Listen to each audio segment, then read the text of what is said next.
So just in case people don't know, obviously you can invest into stocks and shares. And as opposed to going and buying individual stocks and shares, you can buy a fund which basically groups them up. And funny enough, we had a conversation with someone today, and she was saying that she explains it to her friends, her female friends, by saying it's like a palette of eyeshadow. Rather than buy one eyeshadow at a time, you could buy a palette of all these different colors, and it saves you the hassle of going and buying the different flavors. So that's all a fund is.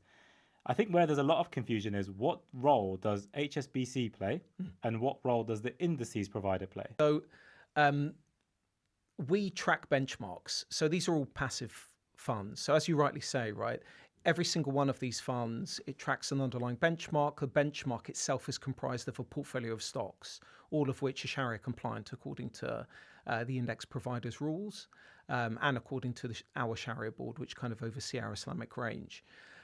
So every single fund gives you exposure to an asset class or a sub-asset class, and that asset class or sub-asset class in its entirety. So a US equity fund will give you exposure to the US equity market in the broadest possible terms. Same with the European fund, etc.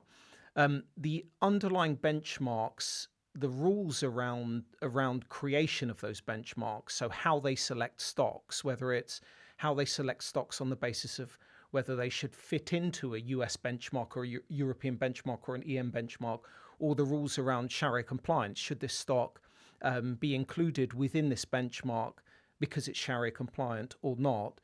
That rule set is created by the index provider, and the index provider is responsible for creating the individual indices that our funds track using the set of rules. So we simply track the underlying benchmarks themselves.